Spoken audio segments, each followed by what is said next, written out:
നമസ്കാരം. വായന വൈബ്സിൻ്റെ പുതിയ എപ്പിസോഡിലേക്ക് ഏവർക്കും ഹൃദ്യമായ സ്വാഗതം. ഇന്ന് നിങ്ങൾ എന്ത് പുതിയ അറിവാണ് നേടിയത്? ഈ ചോദ്യം എവിടെയെങ്കിലും നിങ്ങൾ കേട്ടിട്ടുണ്ടോ? എനിക്ക് വളരെയധികം ഇൻട്രസ്റ്റിംഗ് ആയി തോന്നിയിട്ടുള്ള ഒരു ചോദ്യമാണ് ഇത്. ലിയോ ബുസ്കാലിയ ഒരു അമേരിക്കൻ എഴുത്തുകാരനും പ്രഭാഷകനുമാണ്. അദ്ദേഹത്തിൻ്റെ ജീവിതത്തിലെ ചെറുപ്പകാലത്തുണ്ടായ ഒരു അനുഭവം എഴുതിയിട്ടുണ്ട് പപ്പ ദ ടീച്ചർ എന്ന് പറയുന്ന പുസ്തകത്തിൽ.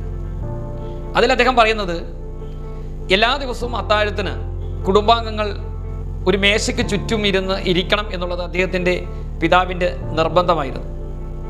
എല്ലാവരും അവരവരുടെ സീറ്റുകളിൽ വന്നിരുന്നു കഴിഞ്ഞാൽ അദ്ദേഹം ഓരോരുത്തരോടും ചോദിക്കും, നിങ്ങൾ ഇന്ന് എന്ത് പുതിയ അറിവാണ് നേടിയത്? ഓരോരുത്തരും അവർ അന്ന് നേടിയ പുതിയ അറിവുകളെ അവതരിപ്പിക്കും. എന്നാൽ മാത്രമേ അത്താഴം കഴിക്കാൻ അനുവദിച്ചിരുന്നുള്ളൂ. ഏതെങ്കിലും ഒരാൾക്ക് അന്ന് പുതിയൊരു അറിവ് അവതരിപ്പിക്കാൻ കഴിയാതെ വന്നാൽ പിതാവ് പറയും, നിങ്ങൾ ലൈബ്രറിയിൽ പോയി എൻസൈക്ലോപീഡിയ ഓഫ് ബ്രിട്ടാനിക്ക വായിച്ച് ഒരു പുതിയ അറിവുമായി വരാൻ പറയും. ഇല്ലെങ്കിൽ അന്ന് അത്താഴം കഴിക്കാതെ കിടക്കേണ്ടി വരും. അദ്ദേഹം പറയുന്നു, ചെറുപ്പത്തിൽ ഇത് വലിയ ശല്യമായി തോന്നി അദ്ദേഹത്തിനും സഹോദരങ്ങൾക്കും. കാരണം മറ്റൊരു കുടുംബത്തിനും ഇല്ലാത്ത ഒരു രീതിയാണ്.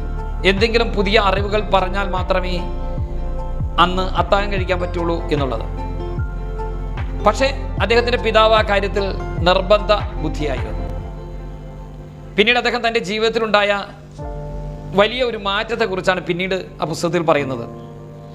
അദ്ദേഹം പറയുന്നു, ഇന്ന് ഞാൻ 2000-ഓളം ആളുകൾ പങ്കെടുക്കുന്ന വലിയ സദസ്സുകളെ എല്ലാ ദിവസവും അഭിസംബോധന ചെയ്തുകൊണ്ട് സംസാരിക്കുന്നുണ്ട്.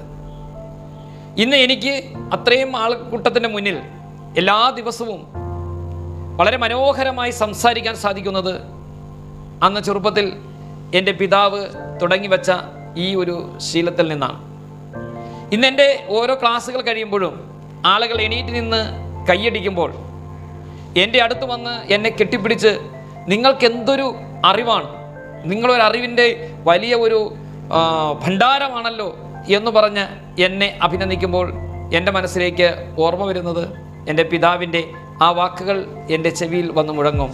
ഇന്ന് നിങ്ങൾ എന്ത് അറിവാണ് പുതുതായി നേടിയത് എന്ന്. വീണ്ടും അദ്ദേഹം പറയുന്നു, ഇങ്ങനെ കാണികളുടെ ശ്രോതാക്കളുടെ അഭിനന്ദനങ്ങൾ ഏറ്റുവാങ്ങി ഞാൻ വീട്ടിൽ ചെന്ന് തീന്മേശയ്ക്ക് ഇരുന്ന് അത്താഴ ഭക്ഷണം കഴിക്കാനിരിക്കുമ്പോൾ എൻ്റെ പിതാവിൻ്റെ വാക്കുകൾ, അദ്ദേഹം മരിച്ചുപോയി എങ്കിലും അദ്ദേഹത്തിൻ്റെ വാക്കുകൾ എൻ്റെ 2 കാതുകളിലും മുഴങ്ങും, ഇന്ന് നിങ്ങൾ എന്ത് പുതിയ അറിവാണ് നേടിയത് എന്ന്. അപ്പോൾ എനിക്ക് ആലോചിച്ച് നോക്കുമ്പോൾ പുതിയ ഒരു അറിവും അന്ന് നേടാൻ കഴിഞ്ഞില്ലെങ്കിൽ ഞാൻ അപ്പോൾ തന്നെ ലൈബ്രറിയിൽ പോയി പുസ്തകങ്ങൾ വായിച്ച് പുതിയ ഒരു അറിവ് സമ്പാദിച്ച് തിരിച്ചു വന്നതിന് ശേഷം മാത്രമേ അത്താഴ ഭക്ഷണം കഴിക്കൂ എന്ന്. പ്രിയമുള്ളവരെ, അറിവ് ലോകത്തെ ഏറ്റവും വലിയ സമ്പത്താണ്. അറിവിൻ്റെ ഒരു പ്രത്യേകത, മറ്റാർക്കും മോഷ്ടിച്ചു കൊണ്ടുപോകാൻ സാധിക്കാത്ത ഒരേ ഒരു സമ്പത്ത് അറിവാണ്. മറ്റെല്ലാ സമ്പത്തുകളും കൊടുക്കും തോറും കുറഞ്ഞു പോകുമെങ്കിൽ അറിവ് അതൊന്നു മാത്രമാണ് കൊടുക്കും തോറും വർദ്ധിച്ചു വരുന്നത്.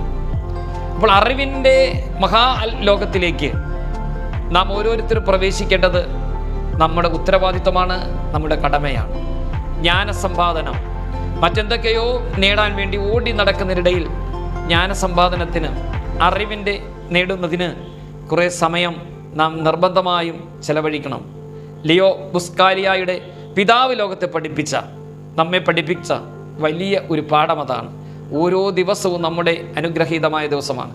ആ ഓരോ ദിവസവും നിങ്ങൾ എന്തെങ്കിലും പുതിയ അറിവുകൾ കരസ്ഥമാക്കി കഴിഞ്ഞാൽ ഒരു വർഷം കഴിയുമ്പോൾ നിങ്ങൾ 365 പുതിയ അറിവുകൾ നേടിയ ഒരു വ്യക്തിയായി മാറും. അങ്ങനെ നമ്മൾ ഏത് മേഖലയിലാണോ നിങ്ങൾ പ്രവർത്തിക്കുന്നത്, അധ്യാപകരാകാം, വിദ്യാർത്ഥിയാകാം, ബിസിനസ്സുകാരനാകാം, ട്രെയിനറാകാം, എഴുത്തുകാരനാകാം, പ്രഭാഷകനാകാം, ഏത് മേഖലയിലാണെങ്കിലും നമ്മുടെ ജീവിതത്തിൽ നമ്മുടെ പ്രൊഫഷനിൽ തിളങ്ങണമെങ്കിൽ കാലാനുസൃതമായ പുതിയ അറിവുകൾ നേടിയെടുക്കാൻ നാം ശ്രമിക്കേണ്ടതാണ്. ഇവിടെ നല്ല ഒരു പേരൻറ്റിങ് ഗുണപാഠം കൂടി ഇതിനകത്തുണ്ട്. ആ പിതാവ് നമുക്ക് കാണിച്ചു തന്ന ആ ചോദ്യം ഒരിക്കൽ കൂടി ഇതാണ്, നിങ്ങൾ ഇന്ന് നിങ്ങൾ എന്ത് പുതിയ അറിവാണ് നേടിയത്?